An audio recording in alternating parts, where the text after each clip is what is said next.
नमस्कार दोस्तों, एक बार फिर से आप सबका आपके अपने इस ऑनलाइन प्लेटफॉर्म पे हार्दिक स्वागत है, वेलकम है।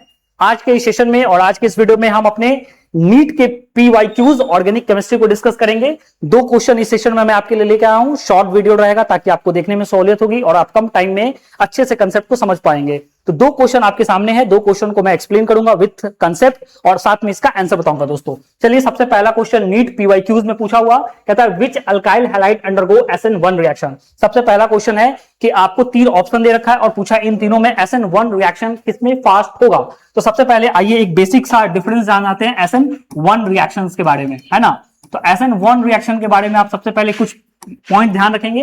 अगर आपसे पूछेगा किस तरह के अल्काइल हैलाइड में SN1 रिएक्शन फास्ट होगा, तो ध्यान रखिएगा 3 degree, 2 degree and 1 degree. That means वैसा अल्काइल हैलाइड जो क्या हो 3 डिग्री हो, उसका रेट ऑफ SN1 सबसे ज्यादा होगा। क्यों? क्योंकि अगर हम SN1 में पढ़ते हैं कि SN1 में हमारा क्या होता है, सबसे पहले फर्स्ट स्टेप में क्या है, हमारा लिविंग ग्रुप क्या करता है, लिविंग ग्रुप अपने पोजीशन को छोड़ के जाता है तो कार्बन पे क्या करता है, कार्बोकैटायन जनरेट करता है। तो वैसा कार्बन जिसपे क्या है 3 अल्काइल ग्रुप यानी 3 CH3 ग्रुप ऐसे अटैच हो, तो इस कार्बन को बोलेंगे ये कार्बन हमारा क्या है 3 डिग्री कार्बोकैटायन है। और हम सब जानते हैं कि 3 degree carbocation is the more stable carbocation. और SN1 रेट की जब भी बात करेंगे तो SN1 में हमारा जो रेट होता है SN1 का रेट ऑफ SN1 डिपेंड करता है स्टेबिलिटी ऑफ इंटरमीडिएट। ये सबसे की पॉइंट ध्यान रखिएगा, stability of intermediate. That means जो इंटरमीडिएट सबसे ज्यादा स्टेबल होगा उसका रेट सबसे फास्ट होगा।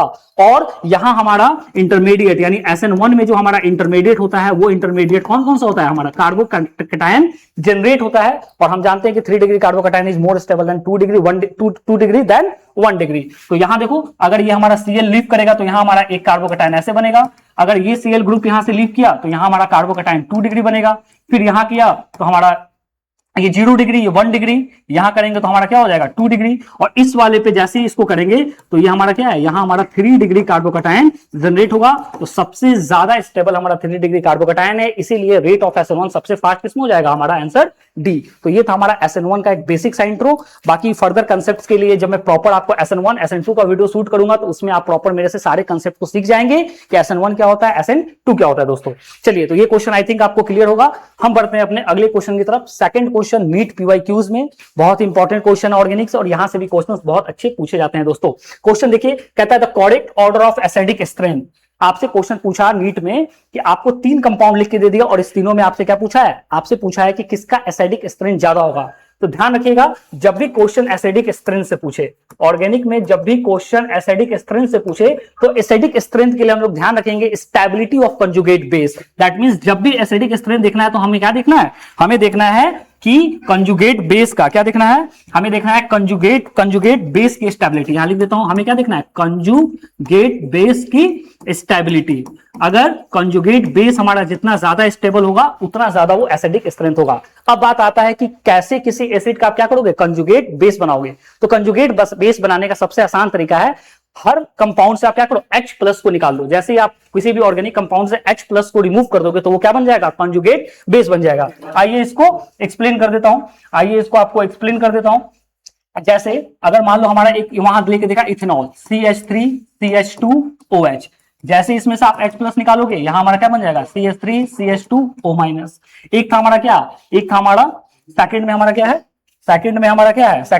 क्या है, एसिडिक एसिड। अब आ जाओ यहां, सेकंड में हमारा एसिडिक एसिड, तो यहां CH3 C double bond OH।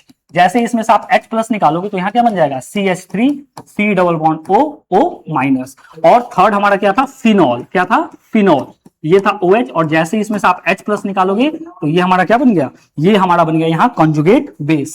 ये हमारा क्या बन गया, ये हमारा बन गया कंजुगेट बेस। अब आपको इन तीनों की स्टेबिलिटी को देखना है कि इन तीनों में स्टेबिलिटी किसकी ज्यादा है। जिसकी स्टेबिलिटी ज्यादा होगी उसका एसिडिक स्ट्रेंथ ज्यादा होगा दोस्तों। अब देखो, यहां भी नेगेटिव चार्ज, यहां भी नेगेटिव और यहां भी नेगेटिव।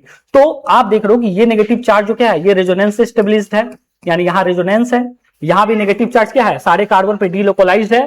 दैट मींस यहां भी जो हमारा यहां भी है कार्बोकैटायन, जो कार्बन आयन है वो क्या हमारा रेजोनेंस स्टेबलाइज है, लेकिन यहां जो नेगेटिव चार्ज है वो किसी भी फैक्टर से स्टेबलाइज नहीं है, तो इसका मतलब ये सबसे हमारा क्या है, लेस स्टेबल, ये हमारा क्या है, सबसे लेस स्टेबल कंजुगेट बेस है। दैट मींस अगर अब ऑप्शन की तरफ देखेंगे तो ऑप्शन में सबसे पहले ये देख लो कि सबसे लेस स्टेबल आपका कौन है, सबसे लेस स्टेबल आपका इथेनॉल है, क्योंकि उसमें क्या है, कोई भी इफेक्ट नहीं है। तो जिस जिस ऑप्शन में आपको सबसे पहले इथेनॉल दिया उसको कट करो, ऑप्शन एलिमिनेशन से क्वेश्चन पढ़ो, इथेनॉल कट करो, इथेनॉल कट करो, दो ऑप्शन आपने ऐसे ही रिमूव कर दिया।